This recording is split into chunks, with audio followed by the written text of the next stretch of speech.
Carinha. Enquanto ninguém. Quer chegar as pessoas, vai. Mas nem ele, então.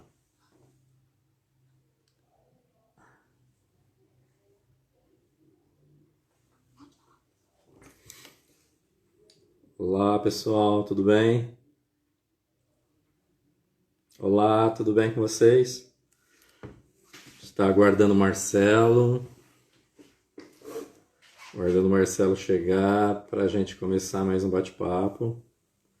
Hoje nós vamos falar um pouquinho a respeito dessa questão do contador de histórias, em relação também ao teatro, né? Marcelo, ele é ator.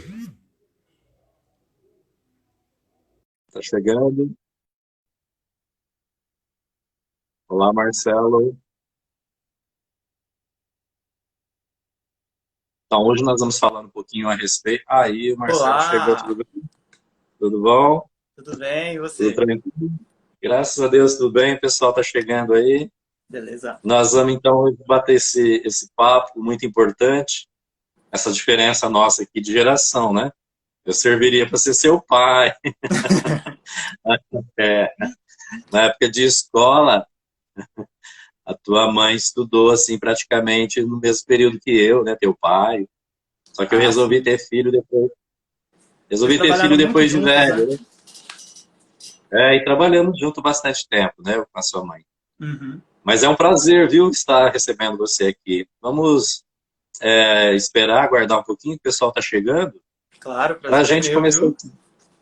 esse bate-papo, que eu acho muito importante, que é essa questão, principalmente que eu estou batendo nessa tecla, né, nos contos de tradição, e você bem jovem, tendo esse interesse também pelos contos, ator, deve trabalhar bastante com a leitura, né, que é algo muito importante para a formação de todo cidadão. Com certeza, tanto para o cidadão quanto para mim como ator e quanto jornalista, assim, a leitura é inerente, tem que ter. Precisa, né? Eu acho que a gente já pode ir começando, e eu quero te apresentar primeiro para o pessoal. Ok. Marcelo de Carvalho, né, o nome que você usa, é um nome artístico já. Isso, Marcelo Carvalho é o nome artístico. O nome é artístico. Eu tive um probleminha quando eu fui escolher meu nome para escritor, né? Então eu tinha que Hum. fazer opção por dois nomes. O meu nome é Josué de Oliveira Franco. E daí a editora falou, olha, vamos trabalhar com dois nomes só, porque é mais interessante até para o pessoal fixar, né? Aí eu fiz opção pelo Franco, então ficou Josué Franco. E a gente sabe que tem muitos artistas, escritores e atores que trocam, né, de nome, mudam até o próprio nome, né, o prenome. Sim. Mas não foi o meu caso. Eu, lá no início, Marcelo, você não se recorda disso, pessoal mais antigo aí da minha época, digamos, da tua idade, né, quando eu tinha a tua idade, o pessoal me chamava de Joel, porque começaram a me chamar de Josuel, acabou ficando Joel, né? Então muitos me conhecem por Joel, conhecia por Joel. E aí eu precisei realmente mexer nisso, ficar como Josué mesmo. Mas é isso aí. Então eu vou te apresentar para o pessoal. Marcelo Carvalho, né, estudante de jornalismo aqui da Universidade de Ribeirão Preto, a UNAERP. É redator. Depois me lembra de falar um pouquinho sobre o que é redator, porque já tem alguns adolescentes me perguntando, né? Então eu falei assim, não, deixa que o Marcelo responde. Claro. Redator, você é redator, ator, dançarino, faz teatro desde os 11 anos, mas não faz tanto tempo assim, porque você é bem jovem, né? Mas já é uma experiência grande. Passou por diversos grupos teatrais, por espaços culturais, né? Participou do grupo de iniciação do Teatro de Sertãozinho, com certeza deve ter passado pelo Américo, Com que certeza, mestre. é reconhecido, né, na cidade, na região. Também participou da companhia Como Seria Se Fosse, Isso, companhia de teatro, né? isso. Do Espaço Cultural Leonardo Rodrigues, também conheço o Leonardo Rodrigues, colega meu, É? e colega meu. E o estúdio de dança Luciana Junqueira, que você também dança, né? Dançarina. Exato. Então, esse é o meu convidado de hoje, Ah, Marcelo Carvalho. Olá, gente, boa noite. O prazer é meu, viu, Josué? Eu que agradeço pelo convite de estar participando desse projeto seu. E também, como é uma live, vai vir aqui tanto os seguidores seus quanto meus, para o pessoal que me segue, que veio aqui e não necessariamente conhece o Josué, também quero te apresentar. Ahn, Gente, Josué Franco é professor nas redes de ensino estadual e municipal, também é professor universitário nos cursos de graduação e pós-graduação das faculdades aqui da região. Ele é licenciado em Letras, Artes Plásticas, História e Pedagogia. É escritor, ilustrador e contador de histórias. Tanto é que seu último livro foi o livro de poemas infantis intitulado Quintais, certo? É isso aí. Aí, bastante Bom, coisa. Bom, mas acho que deu para dar uma introduçãozinha aí pro pessoal que me segue. E eu queria começar já te fazendo uma pergunta. Sei que você está buscando, através da oralidade, resgatar os contos de tradição, como você comentou, né? Você tem um curso de contação de histórias. Você podia contar para a gente o que são esses contos, por que que eles estão deixando de fazer parte do nosso repertório literário, né? Por que que está havendo esse distanciamento entre as pessoas e os contos da oralidade? então, eu falei na última live, e é interessante para a gente reforçar isso aqui, a gente segue aí algumas orientações e instruções do grande mestre também da oralidade e do recolhimento de contos e causos aqui no Brasil, que é o Luiz da Câmara Cascudo, né? E Uhum, ele vai colocar para a gente, e eu sigo isso, que é os contos de tradição, os contos da oralidade, ele tem alguns critérios para ser reconhecido como conto de tradição, que é a antiguidade. Então, o conto de tradição ele nasce lá no passado e ele está dentro de um repertório que é da formação do nosso povo. Então, a gente vai buscar essas oralidades nos povos indígenas, que eram os primeiros, né, a estarem aqui no Brasil. Depois a gente tem a chegada dos europeus, que também trazem seus pontos, e, na sequência, o povo africano. Então, os contos de tradição, para ser considerado conto de tradição, ele tem que ter essa antiguidade, ele tem que ser algo antigo. Um fator importantíssimo é o anonimato. Então, no conto de tradição, a gente não tem um autor. Então, a gente ouviu essa história de vários escritores, de várias pessoas. Então, eu posso pegar um conto de tradição e reescrevê-lo, tá? Porque ele não tem uma autoria. Ele nasceu realmente da oralidade. Alguém contou para uma outra pessoa e essa pessoa contou para o outro e assim ele nasce.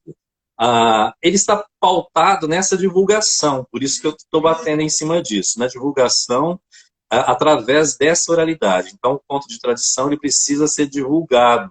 E ele parou por um bom tempo, justamente porque dentro das escolas ou mesmo nas famílias, né, com essa vida corrida que nós temos ultimamente, e com os meios de comunicação que intensificaram, as pessoas pararam de contar histórias, de contar esses causos, esses contos da tradição.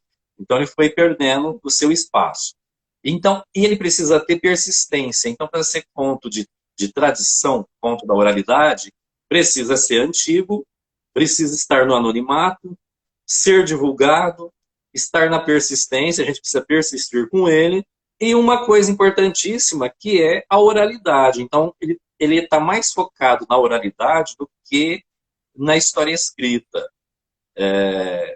Eu vou dar o mesmo exemplo que eu dei na aula, desculpa, na live anterior, que é o seguinte: não adianta uma editora escrever, né, mandar alguém escrever ou reescrever vários livros de contos de tradição e apenas entregá-los.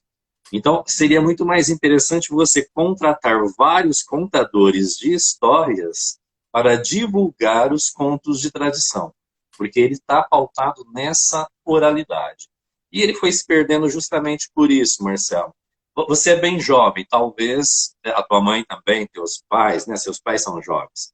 Talvez eles não tenham vivenciado uma experiência que é aquela de sentar com os filhos e contar uma história. Normalmente, a gente ler, né? A gente acaba lendo para os Leitura, sim. filhos. E isso, e não contando, né? Então, o conto de tradição ele está pautado na contação, na oralidade. Então, isso foi acabando dentro das casas.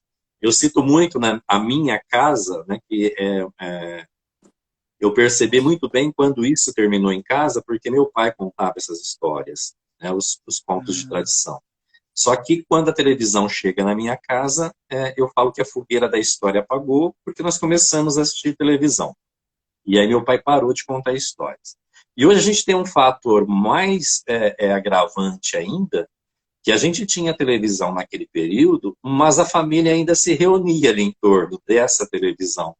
Hoje nós temos um fator um pouquinho mais agravante, que às vezes dentro de uma casa você tem ali uma televisão em cada espaço, uma televisão na exatamente. sala onde fica o pai, uma televisão no quarto de um filho, uma televisão no quarto de outro, e aí fica todo mundo Cada um assistindo uma separado, coisa. né? Então, isso, cada um assistindo algo ainda distante um do outro. Então, a gente Hum, tem esse fator aí. Então, o que tem feito esse distanciamento é realmente esse avanço, né, da tecnologia e essa individualidade que a gente tem criado dentro das nossas casas, infelizmente. Tá certo? entendi. Bom, não sei se eu te respondi, acho que era isso, né? Claro. Era isso? Era É. isso. Ah, eu vou te perguntar agora que você está cursando jornalismo e, obviamente, dentro do curso de jornalismo a gente lê bastante. Você também é ator, ator, claro, tem sempre lá uma leitura para ser feita. E você deve utilizar, então, de diversos textos, né, e livros. Diz Uhum. aí para a gente, então, como se deu o seu interesse pela leitura e o que significa, né, a leitura na sua vida. Como que isso nasceu? Tem, Uhum. eu, as respostas, às vezes, a gente até mais ou menos sabe, mas por que que funciona, né? Às vezes com algumas pessoas e com outras não. Então, onde nasceu esse interesse seu pela leitura? Quem despertou isso em você? E você até caminhou para a área aí das artes. Como você falou, é um hábito que primeiramente vem de família, né? Minha mãe que é professora e trabalhou com você muitos anos, como a gente comentou, tanto ela como meu pai, eles tiveram esse hábito que a gente comentou, de ler livros para mim, histórias para mim. Não contar, mas sim ler os livros. E isso já inicia alguma coisa ali em mim desde pequenininho, né? Conforme eu fui crescendo, eu sempre estive ao redor de livros, porque professora, apostilas e livros a todo momento. E minha escola também fornecia bastante livro para a gente ler. Mas aí houve um tempo em que eu tive ali uma ausência literária. Comecei a crescer, não gostei tanto de ler. Quando eu era mais ou menos pré-adolescente, eu lembro até hoje que estava lançando o último filme de Harry Potter, que eu sempre gostei muito, né? E eu gosto muito do gênero aventura e tem os livros do Harry Potter, esse daqui mesmo, que aqui estão. Sim. E aí tava no último livro, e eu comprei o último livro, só o último, só de Harry Potter me matam por causa disso, pra ler. Só que aí eu demorei 2 anos para ler esse livro, porque eu comecei a ler e eu não tinha o hábito de ler um livro daquele tamanho. O último livro ele é grande, tanto é que ele é dividido em 2 filmes. E aí eu parei de ler. Nisso tinha uma colega minha de escola que eu falo para ela até hoje que eu voltei a ler por birra, por competitividade. Porque ela chegou para mim e falou: eu já sei tudo que vai acontecer no filme antes de lançar, porque eu li o livro. Eu falei: o quê? Que você já sabe antes de. Não, eu tenho o livro lá, eu vou ler também só de ranço. Aí eu fui pela competitividade. Nisso eu gostei, terminei o livro. E eu peguei apreço pela coisa. Nisso eu fui comprando mais livros. Eu comprei Percy Jackson, que é um estilo que eu gosto muito, minha série de livro favorita. E daí pra frente eu não parei mais. Então nisso reviveu essa minha vontade de ler a leitura aí na minha vida. E desde então não paro mais, né? E tanto é que eles já me dão livros como presente mesmo. Esse box aqui, meu irmão mesmo já me deu de aniversário. Um monte de livros aqui atrás, meus pais foram me dando de aniversário, porque eu passei a gostar. E para minha vida significa, que nem eu falei, tanto como ator quanto jornalista, a gente tem que ler, porque melhora a nossa profissão, mas também como cidadão, ele é uma válvula de escape para você se distrair, ele é uma forma de você, uma forma cultural para você também, e também você abrange seu vocabulário. Então, tipo, te educa, te distrai, te entretém, só faz bem. Então, é isso que significa para minha vida. E bom, É um significado, é um significado importante, né? Eu falo sempre que a escola, a gente vai falar um pouquinho mais sobre isso, mas a escola, a família, ela tem uma responsabilidade muito grande, né? Com Também. certeza. Agora, no seu caso aí, é interessante quando a gente tem alguns amigos que nos instigam, né? Faz a gente ter essa vontade de ler. Eu percebo isso em alguns jovens também dentro das escolas de ensino médio. Às vezes, quando o aluno faz um relato de um livro que ele leu para o colega, acaba fazendo mais sentido do que o próprio professor, né? Desperta Então, alguma coisa ali. isso é interessante porque aí são das mesmas idades, né? Então, isso é importante. Tá Sim, são os certo, então. mesmos Thank you. gostos, né? Exatamente. É. E como estamos falando de leitura e de teatro, claro, sou ator, gosto muito de teatro, aprecio tudo que abrange ele. E eu queria te perguntar se você acha que os contadores de história também são atores.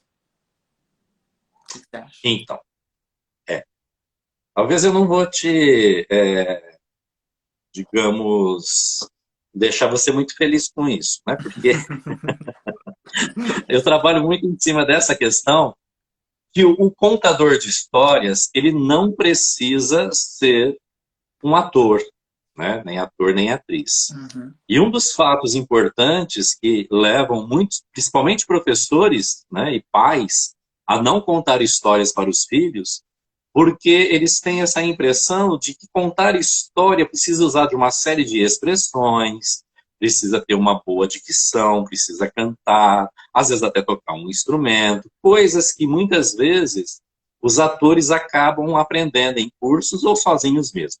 Sim. Mas é claro que todos esses recursos do artista, ator, a gente pode aproveitar na contação de histórias. Se eu tenho uma boa dicção, ótimo. Mas não é porque eu não tenho uma boa dicção que eu vou deixar de contar uma história, ou para o meu aluno, ou para o meu filho. Então, essa vontade, essa predisposição que as pessoas têm de começar a contar uma história já é meio caminho andado.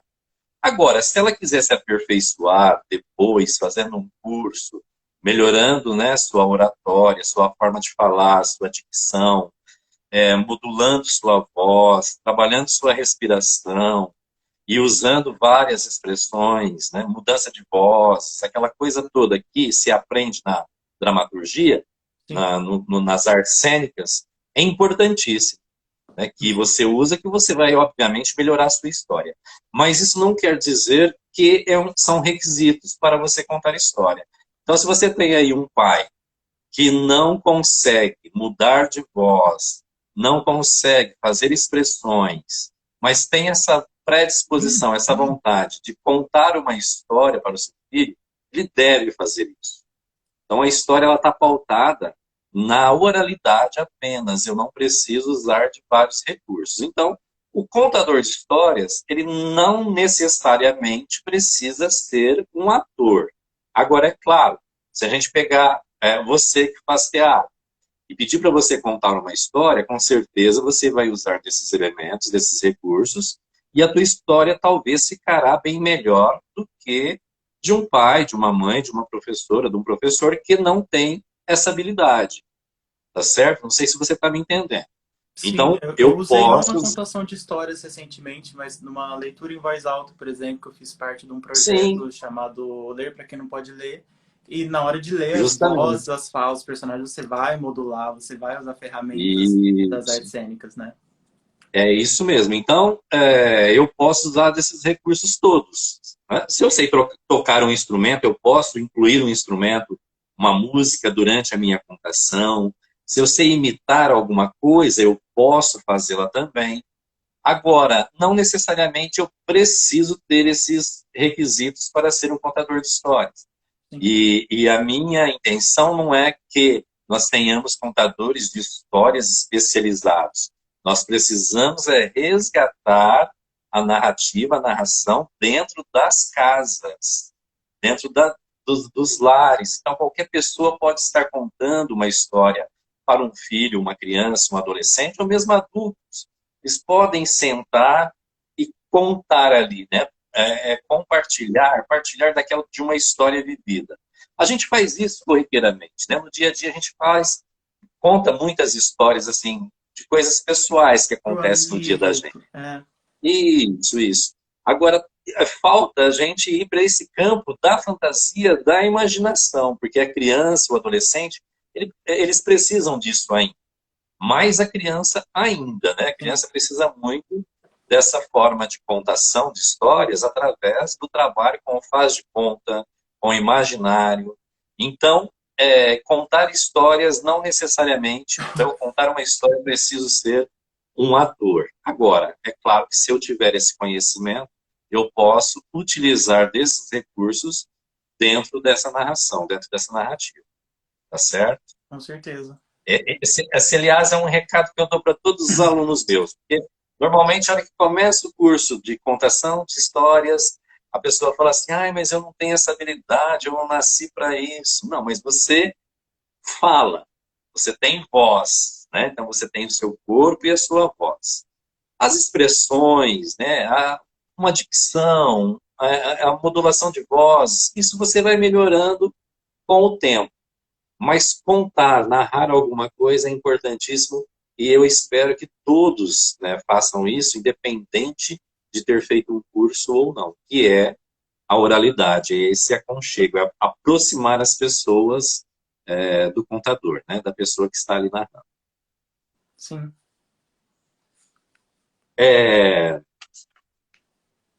que conselho, né? Que conselho você daria para os jovens que nos assistem agora e que têm o desejo de ir para esse caminho que você está trilhando, que é ser ator ou ser atriz? Eu tenho muitos alunos, por exemplo, e alguns colegas, não só adolescentes, mas até já adultos mesmo, com 30 anos, mas que gostariam de fazer teatro, né, de ser ator. Que conselho você daria? É fácil esse caminho? Hoje, por exemplo, nessa pandemia, que a gente não está assim, praticamente tendo as apresentações. E eu conversei com uma atriz recentemente de teatro, ela falou assim, Hum, Josué, se isso continuar assim por muito tempo, eu vou acabar desistindo desse meu sonho, porque o que eu gosto é de apresentar para as pessoas, né? Senão eu teria ido para a televisão, para o cinema, né? cinema, Tem gente que gosta de atuar como ator. Mas o público, mas como que você pensa isso e que conselho, que dica, que orientação você dá para as pessoas que estão nos assistindo que gostariam de fazer teatro, de ser ator ou atriz? Bom, eu acho que é assim, a gente tem que primeiro trabalhar com a realidade. Acredito que você também que tá, né, trabalha com a cultura sabe que no Brasil a cultura é bem, a valorização é bem difícil e o investimento é bem complicado no nosso país do que comparado a outros países. Então, assim, normalmente quem faz arte faz porque ama, não só o teatro, mas faz porque ama no Brasil. Porque para você conseguir coisas ahn, muito bem feitas, investido, grandes produções, é no UFA, é no ovão, tem que gostar mesmo. É. Então, assim, a primeira dica que eu dou é faça porque você ama. E porque tudo na vida a gente vai ter que se esforçar pra caramba, vai ter altos e baixos, vai ter que correr atrás, vai ter dia que vai ser bom, vai ter dia que vai ser ruim, isso na vida, não só nas artes. Agora, quando você faz arte, tem esse caminho também, mas normalmente quem tá ali faz porque ama, então isso te impulsiona a fazer esse caminho. Não é fácil, assim como qualquer outro caminho que a gente for escolher na vida, tem seus altos e baixos. E no Brasil tem esse plus que é complicado a valorização. Se você for ver muitos outros países, principalmente europeus, eles têm muito mais investimento. Mas, como eu sempre digo, por mais que seja complicado o investimento, valorização, de qualidade a gente não é pobre, de qualidade artística. Se você pegar qualquer artista brasileiro, qualquer artista estrangeiro, sempre o brasileiro vai ter mais talento, vai ser mais para frente, vai ter mais carisma, vai atrair mais a plateia do que qualquer outro. A gente vê isso em vários famosos, em vários grupos, que tem um artista brasileiro ali num programa, qualquer coisa, você vê que ele é o que se destaca. Então, isso que eu gosto muito do brasileiro. Então, a dica que eu dou é goste muito, ame muito a arte, corra atrás e também se divertir, né? Acho que não adianta nada você fazer tudo isso carregando É. nas costas e sofrendo. Quando você faz aquilo porque você se diverte, independente das pressões, das dificuldades e tudo mais, isso transparece tanto em quem está fazendo, enquanto em quem está assistindo essa pessoa. que aquela pessoa está gostando de estar ali, que ela está se divertindo. Então, essa dica que eu dou. E aquele clichê que todo mundo fala, mas todo mundo fala porque é verdade, que é não desistir. Não desistir. Se existe alguém lá que conseguiu, é porque não é impossível. Né? Por mais que seja difícil, é possível. Então é não desistir. Eu também tô aqui na luta. A gente vai passo a passo conquistando as coisinhas, mas porque a gente não desiste, né? Então essa é a dica que eu dou. É isso aí. É uma coisa que você falou que eu acho importante, que é você se sentir bem, feliz, né, com aquilo que Exato. está realizando. Já é meio caminho andado, porque ficar rico hoje, com cultura aqui no país, é meio complicado, né? Mas você sentir feliz com aquilo que você está fazendo, já te realiza, né? Já te ajuda bastante a trabalhar com alguns problemas, alguns conflitos que a gente tem aí em relação a essa questão da sobrevivência através da arte. Então, hoje é muito Com difícil certeza. para, para atores, atrizes, mesmo o escritor, né? Hoje também está muito difícil. Então, é interessante. Eu acho importante que o pessoal que te ouviu em relação a isso é não perder a vontade, é estar sempre querendo lutar, porque o caminho é difícil realmente. Mas se você É, gosta, você se sente feliz, isso já é muito importante. Tá exatamente. E o que você certo. comentou da sua amiga atriz, acho que todos nós, assim, atores, nós concordamos muito. O Marcos Caruso mesmo, que é um ator muito conhecido, fez uma live esses dias com o pessoal do TPC de Ribeirão, e ele falou uma frase que eu nunca esqueci, que é você assistir teatro pela tecnologia, pela TV, pelo YouTube, alguma coisa que alguém gravou, você não está assistindo teatro, você está tendo uma experiência teatral, que é diferente. Justamente. E é muito isso, porque uma das graças do teatro, que diferencia muito do cinema, é exatamente isso. É você, o ator e a plateia ali. Existe uma troca de energia. Se a plateia respira um pouquinho mais fundo, o ator percebe, o ator sente isso. E então, como diz Fernando Montenegro, o teatro ele é sanguíneo, né? Não tem corte. No vídeo, mesmo se você gravar um vídeo de teatro, você pode editar ele, você pode fazer qualquer coisa. Então, uma das graças do teatro é essa presença, que na quarentena a gente não pode ter. Por isso que está complicado para muitos atores aí. Bom, Sim. e agora, voltando para a educação, como a gente comentou, você como educador de histórias, educador e contador de histórias, você deve observar muito que os adolescentes têm cada vez menos contato com a literatura. Você acha que mesmo assim, nessa realidade, tem uma tendência para que esses adolescentes venham a criar o hábito da leitura, que tem uma fé nisso, ou nessa fase a situação é muito complicada? Então, você até citou aí que você teve um período que você não quis muito ler, né? Parece que Exatamente. perdeu aí naquele momento o gosto ali pela leitura. Eu costumo dizer que isso acontece, mas logo você retomou porque você tinha uma base. Uhum. Então, você tinha uma base, né, de leitura. Eu costumo dizer que a leitura ela tem que começar lá já no berçário, tá? Lá com os pequenininhos. Então, dentro das escolas, precisa se ler muito, né? Lá na educação infantil, no ensino fundamental 1, no ensino fundamental 2, precisa se criar esse hábito da leitura nessa fase. E nessa fase, a maioria dos professores e das escolas, e até mesmo a criança e o adolescentezinho aí, né, que ele está entrando nessa fase ainda, ele é um pré-adolescente, né, no Sim. Fundamental 2. A gente tem um pouquinho mais de liberdade, então eu não preciso começar já com os clássicos, né, que às vezes as pessoas começam a dizer, poxa, eu tive que ler livros porque o professor me obrigou a ler, então cria, assim, um certo ranço pela leitura, porque ele teve que ler forçadamente. Uhum. Agora, a gente tem uma facilidade maior nas séries iniciais, e até o Fundamental 2, de estar procurando alguns livros que vão de encontro com os anseios ali dos adolescentes, dos pré-adolescentes, e até mesmo da criança. Mas para isso, Marcelo, eu costumo dizer muito para os meus alunos, principalmente da pedagogia do curso de letras, que o professor ele precisa ter esse cuidado. Ele precisa ler para indicar leituras. E uma boa parte não leu, não conhece a obra e quer que seu aluno leia. Então isso complica, né? Fica difícil. E como que você vai despertar o hábito da leitura num adolescente? Falando sobre aquela leitura, principalmente. Então, quando você lê um trecho de uma obra, quando você põe, e aí é interessante o que nós discutimos sobre essa questão de voz, de expressão. Então, eu vou ler para minha turma hoje, o primeiro ano lá do ensino médio, ou o nono ano do ensino fundamental. Eu vou ler um trecho de um livro que eu gostaria que o meu aluno lesse também. Então, eu leio ali um trechinho, eu vou mostrar um certo prazer por aquilo, eu tenho que despertar isso no adolescente. Então, a gente tem nessas fases aí, até o Fundamental 2, digamos assim, esse não compromisso de já começar a mandar os alunos lerem os clássicos.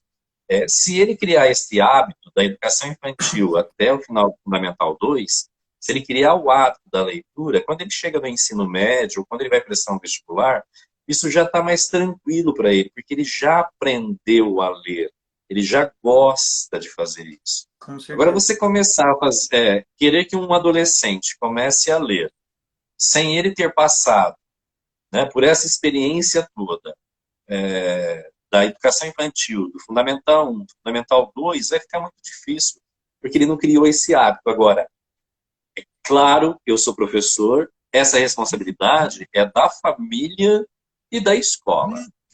Os pais que não leem em casa, isso vai tornar mais difícil para o adolescente, para a criança. Os pais precisam ter esse hábito também. O pai precisa gostar de ler.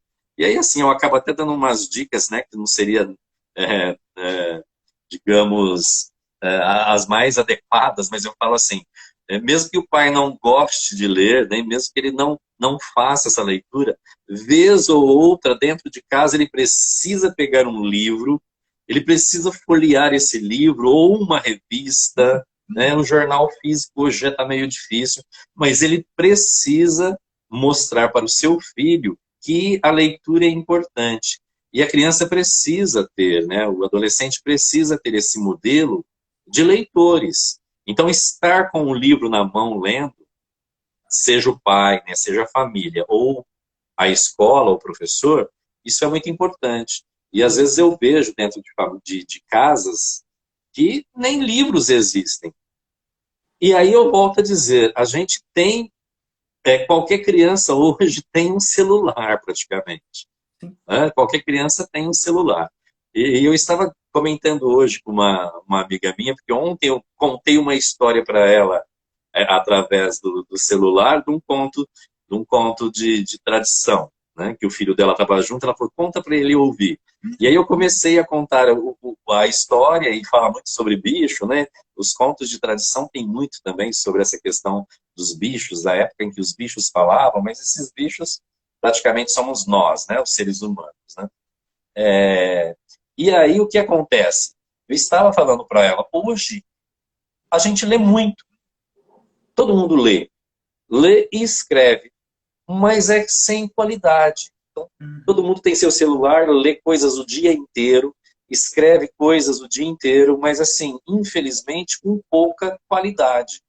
Então, a gente precisa aprender a utilizar melhor essas ferramentas que nós temos hoje, né? Nós evoluímos muito e o que nós estamos fazendo aqui é maravilhoso, é importantíssimo, mas a gente precisa tomar mais cuidado no dia a dia com as crianças e com os adolescentes, o que elas estão lendo e o que elas estão escrevendo através dos seus tablets, dos seus celulares.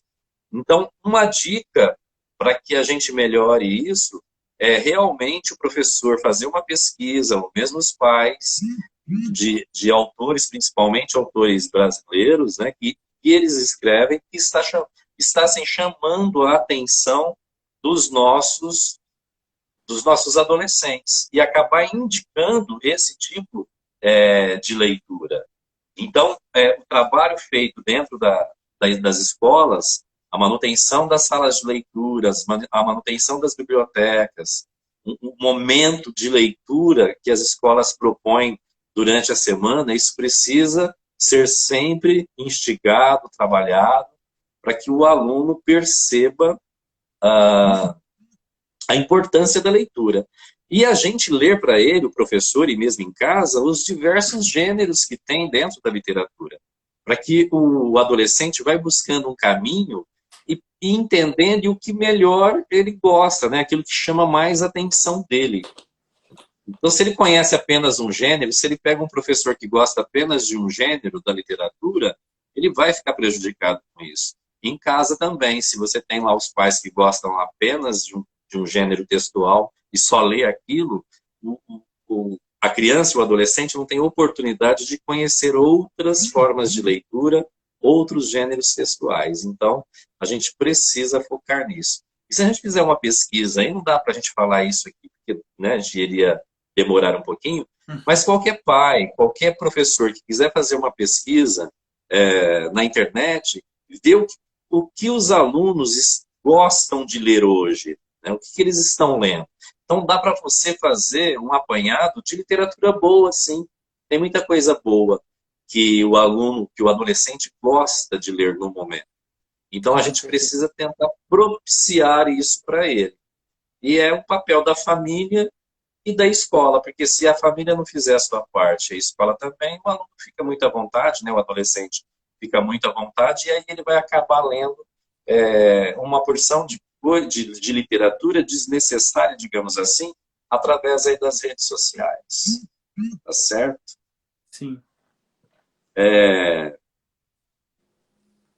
Bom, e qual seria sua dica, né, como jovem leitor, de como as pessoas que ainda não têm apreço pela leitura, porque tem muitas pessoas que não despertaram isso ainda, né, esse hábito para a leitura, seja adolescente ou adulto. Conheço muitos adultos que não gostam de ler, alguns alegam essa situação, né, que foram obrigados a ler na escola e aí perderam o gosto pelo prazer de ler, e outros que também, por alguma falha da família ou da própria escola, acabaram não lendo nada. Mas quais seriam aí as suas orientações? O que levou você a tomar esse hábito pela leitura, dar seus primeiros passos para se aventurar no mundo das histórias, das narrativas, né? Alguma coisa te motivou? Sim, eu acho que, assim, como a gente está comentando, primeiro tem que vir da família e da escola, mas não é com todo mundo que isso acontece. Ainda assim, é possível despertar isso na pessoa depois. É mais difícil, é mais complicado? Mas não é impossível, né? O que você falou sobre os gêneros é, assim, uma tecla que eu bato muito, porque é muito verdade, existem muitos gêneros por aí. Eu tive um professor da faculdade que, tanto eu quanto meus amigos, a gente discordava muito com ele em certas partes, porque ele falava assim, vocês que estão estudando para ser jornalista e não têm o hábito de ler, vocês têm que começar o quanto antes, mas não pode ler, ele falava muito, não pode ler livrinho de autoajuda, tem que ler jornalismo, tem que ler filosofia, essas coisas. E a gente ficou, depende. Porque assim, claro, como jornalista você vai ter que ler bastante, então se você não tem o hábito da leitura, é bom você correr atrás do prejuízo. Só que tanto quem já tem quanto quem não tem, não vai ler só jornalismo, não vai ler só aquilo com o que ele vai trabalhar. E principalmente a pessoa que já não tem esse hábito, se ela for só para isso, se o ato de ler já é um sacrifício para ela, ler uma coisa complicada e numa linguagem complicada vai ser uma pagação de pecado para ela. Então, assim, é claro que ela não vai ler. Você tem que ler o gênero que você gosta. E todo mundo tem um amigo que gosta de livro, que vai saber te indicar algum gênero bacana. Se não tem, ele conhece um amigo que lê o mesmo gênero que você, vai saber te indicar um livro bacana. Então tem gênero para tudo e para todo mundo hoje em dia. Basta você procurar e achar. Então é isso que eu indico. Justamente não adianta nada você ler uma coisa que você não gosta, tanto quem tem um hábito de leitura quanto quem não. Você não vai gostar de qualquer jeito. E aí quem não tem já joga isso, generaliza e fala, não vou ler, não gosto de leitura porque aquele livro é chato. Então, não, você só não achou o livro certo para você, né? E basta procurar, sempre vai ter um. E eu, por exemplo, gosto muito de aventura, tanto é que foi isso, né? O meu pai, ele gosta muito de livros de tecnologia e de informação. Minha mãe gosta muito de romance. Minha amiga gostava de aventura. E aí eu fui, desses três, eu me identifiquei com a aventura. Estou aí até hoje. Sabe, de vez em quando eu me aventuro em algum outro diferente, mas eu descobri o que eu mais gosto. E assim eu fui seguindo aí minha carreira nos livros, vamos dizer. E falando sobre os gêneros literários, né? Você que trabalha com isso, o que é preciso para trabalhar com gêneros textuais, contar uma boa história e atrair a curiosidade das pessoas para buscar uma leitura, né? Também aproveita para contar para a gente como surgiu o seu interesse, sua paixão pela contação de histórias. Você falou com o seu pai, a Lia, para você também, pedir elaborar isso um pouquinho também. Então, é, meu pai, na realidade, ele não lia, ele contava, Contava, tá perdão. certo? Isso, ele contava. Ele era alfabetizado, ele lia e escrevia, mas a prática dele era contar histórias. Então, Uhum. eu acho que o que me levou a gostar de histórias foi essa prática que ele realizava na nossa casa, né? Com os meus irmãos e às vezes com algumas crianças dos vizinhos. E ele contava também muita história para adulto. E às vezes a gente ouvia história para adultos que nem era para a gente, né? Eu me recordo muito disso. E aí tinha algumas questões que a gente ficava assim com uma interrogação bem grande, né? O que seria? O Imagino. que será? Né? Por que contou isso? Por que falou isso? E aí nos remete aos contos até de fadas, né? Que a gente chama hoje de contos de fadas, que eram contados na Idade Média, que eram para adultos, e as crianças ouviam ali por tabela.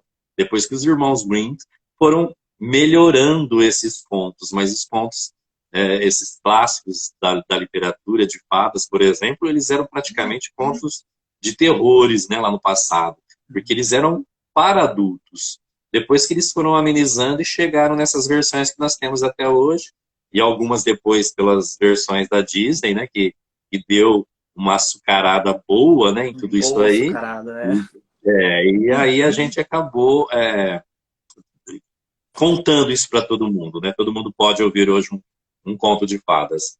E meu pai contava, então, algumas histórias, às vezes, para adulto, e a gente acabava ouvindo. Mas o que me despertou foi essa questão da oralidade, lá do passado. Nas escolas, no período em que eu estudei, era muito diferente do que a gente tem hoje. Nós tínhamos pouquíssimos livros de literatura. As escolas recebiam muito pouco material de literatura. Não havia um investimento como tem hoje. Hoje qualquer escola tem vários livros para as crianças. Na minha época não, eram bem poucos. E assim, as minhas professoras alfabetizadoras contavam algumas histórias também. E, e isso foi despertando. Eu lembro, quando eu estava na terceira série, você que faz teatro, eu lembro que entraram assim na minha sala duas moças, uma vestida de fada, sabe aquela fada clássica com aquele chapéu, né, de cone, assim, rosa, com um Um tule véu. na ponta, Aham. isso, e uma bruxa. Na realidade, elas não fizeram nada, elas só entraram dentro da sala. Eu acredito hoje, pensando, eu penso assim, eu acho que elas eram alunas do curso de magistério, né, de formação de professores da época que existia, e elas deveriam ter passado ali para fazer alguma apresentação. Mas olha como que é interessante. Só essa imagem, ela já me marcou muito, né? Uhum. Essa questão do imaginário, da fantasia.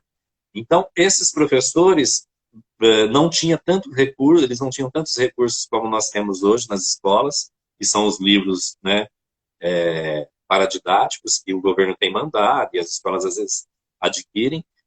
E então seria isso. E uma outra coisa é esse trabalho com os gêneros que a gente falou. Então, lá com os pequenininhos já dá para a gente trabalhar fábulas, trabalhar o que? Trabalhar contos, contos de fadas, os contos de encantamento, os contos de tradição. Nós temos vários mitos que podem ser trabalhados no Fundamental 1, no Fundamental 2, lendas, os romances, os suspenses, né, os vários gêneros que às vezes não são apresentados para os alunos. Então, eu primeiro preciso conhecer todos esses gêneros.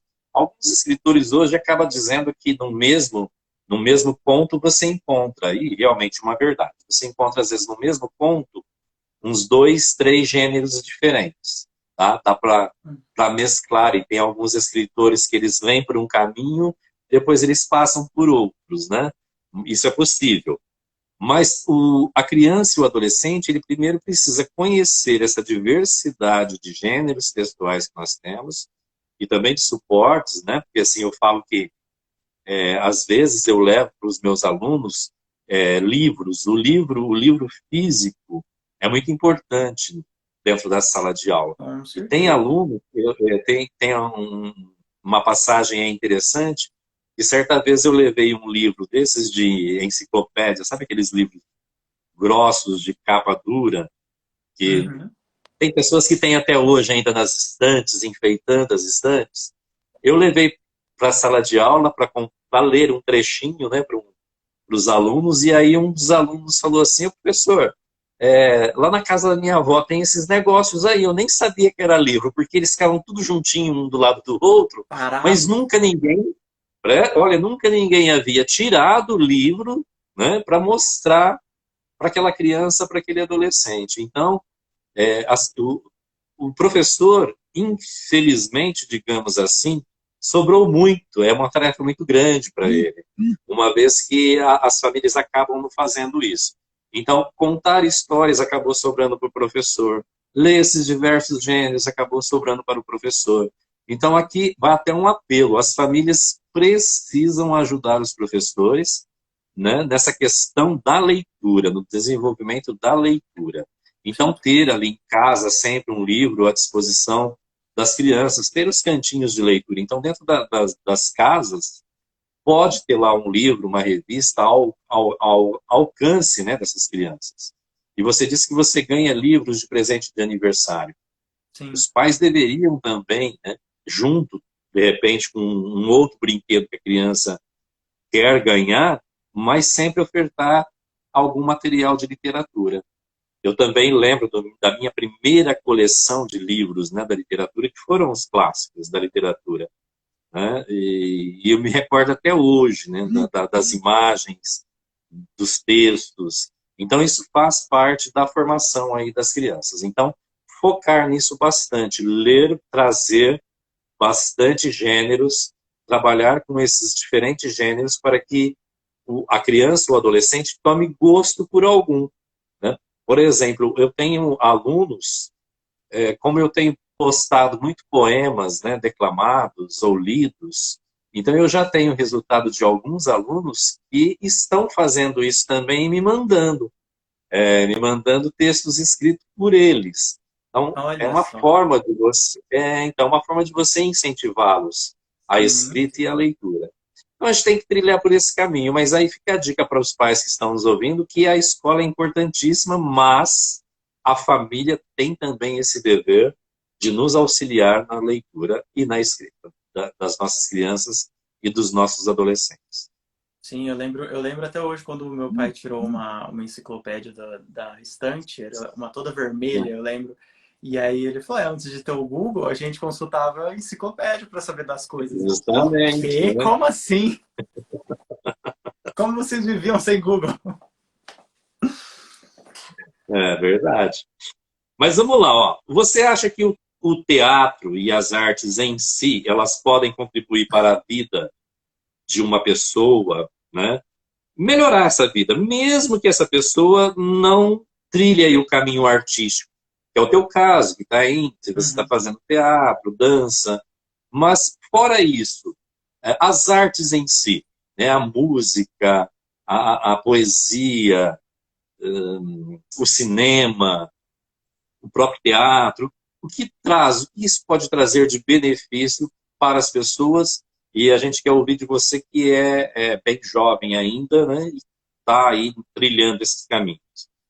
Com certeza, o teatro e a arte em si pode beneficiar pessoas de diversas formas. Eu, por exemplo, eu entrei no teatro, fiz minha primeira aula de teatro, né, com 11 anos, porque eu queria perder a timidez, né? Era porque, oh meu Deus, quero fazer isso da minha vida. Era primeiro para perder a timidez. Aí perdi, depois disso foi embora, que eu vi que era isso mesmo que eu gostava. E aí não parei de fazer mais.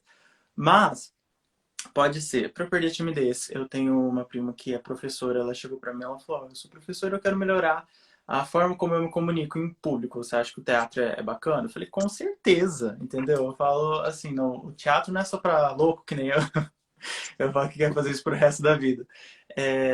E ela foi lá e fez o curso de teatro e falou pra mim, já que teve resultados e que percebeu o quanto melhorou a oratória dela. E eu falo, tá vendo? Várias coisas diferentes. Pode ser para melhorar sua dicção. Tem fono que indica curso de teatro para melhorar a dicção da pessoa.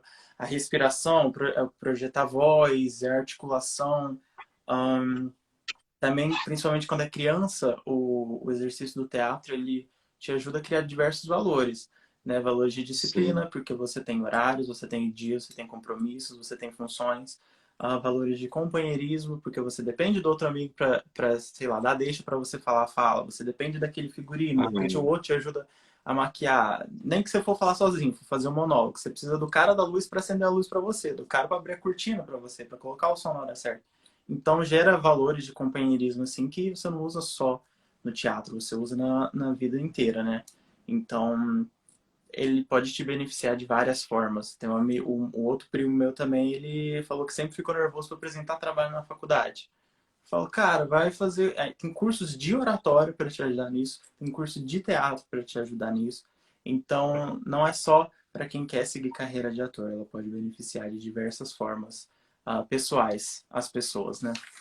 E falando tá certo. de atuação e interpretação, eu sei que você faz muito isso no seu canal no YouTube, que é o Recortando e Contando Histórias com Josué Franco, né? Você interpreta alguns poemas, declama alguns poemas. E você poderia falar um pouco melhor sobre as suas atividades no seu canal lá? Então, vou ser bem sucinto, porque a gente já está caminhando praticamente para o final da nossa live. Sim, ele avisa aí pra você, né? Na hora que estiver finalizando. Então, vou ser bem sucinto. O meu canal chama Recortando e Contando Histórias, com Josué Franco, e eu tenho tentado trabalhar bastante com essa questão de poemas, porque um poema, ele é uma história, né? A gente pega lá um texto, uma poesia, e ela é cheia, ela é recheada de histórias. Então, eu procuro fazer isso bastante, e é o que eu disse para você. Tem despertado em algumas pessoas, então tem assim, pessoa, ai, que legal, eu também vou escrever alguma coisa, vou te mandar. Ou me mandam assim, olha, tem como você declamar tal poema que remete à minha infância, né? Ou eu li isso, um dia eu li isso e achei muito interessante.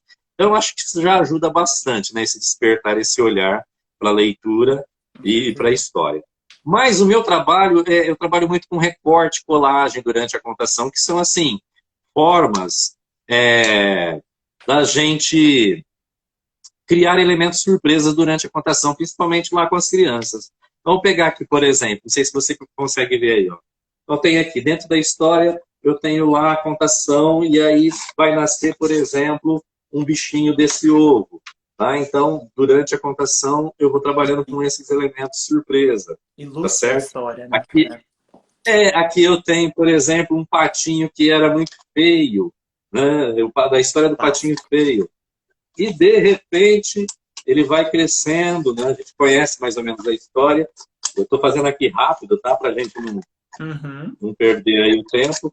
Mas, por exemplo, chega um momento que ele vai se descobrir um cisne, né? Então, a gente vai trabalhando nesse formato, que é contando histórias e recortando. Então, por exemplo, aí chega um dia que ele se transforma num cisne, né? Aquele patinho que era feio acaba se transformando num cisne. Ou lá estou contando uma história que fala sobre bichos, insetos, e aí eu tenho, por exemplo, uma borboleta que Das nasce. borboletas é o que eu mais gostei. Aquele da borboleta. Esse é outro. Esse É outro? daqui é uma borboleta mais simples. Ela nasce, então, uma Olha só. borboleta ali de um corte rápido, né? Que você vai fazendo. Ou você está lá contando história e tem lá um casulo. Então, dentro da sua história, você pode ir acrescentando isso. E aí nasce, então, daquele casulo o quê? Uma borboleta, né? Uma borboleta feita em Olha que pirigami. bonito. Então, são essas atividades que a gente vai fazendo dentro da contação. Um pássaro que veio do sol, né? Então, ele nasce do sol. Então, a gente trabalha com esse recurso que a gente chama de arte efêmera. Então, eu construo alguma coisa para destruir imediatamente, né? Uma arte pós-moderna. eu precisei rasgar o sol para que a ave nascesse. E isso é legal a gente trabalhar com a criança, porque às vezes eles ficam naquela coisa assim, eu vou rasgar ou eu não vou? Uhum. Né? Eu tenho possibilidade de guardar esse material como uma lembrança, mas se eu não rasgar, dali de dentro não vai nascer o que eu gostaria que nascesse ou o que eu espero que nascesse. Então, o Reportando e Contando Histórias, eu trabalho muito com isso. E eu percebi que ao fazer isso com as crianças, elas ficam muito atentas. E é uma forma até da gente competir com o que eles têm hoje em mãos, que é os vários recursos do celular. Então, Uhum. o contador de história ele precisa ir se renovando, se reinventando para chamar a atenção, então, dos seus ouvintes. Mas é isso, Marcelo, nós chegamos, então, ao nosso final. Eu queria agradecer você imensamente pela participação. A gente tinha muito mais coisa para contar, para discutir, Sim, é. mas Se o tempo deixar, a gente nosso vai aqui, embora. ele é curto aqui mesmo. Então, muito obrigado, viu, por você estar aqui essa noite comigo e agradecer também as pessoas que estiveram conosco. Eu que agradeço pela oportunidade, pelo convite de estar fazendo parte do seu projeto. Foi muito bom bater esse papo sobre a cultura com você, viu? Eu realmente fico muito grato. Tá certo. Obrigadão e até a próxima, gente. Obrigado a Obrigado, todos. gente. Até Tchau, mais. tchau. Olá.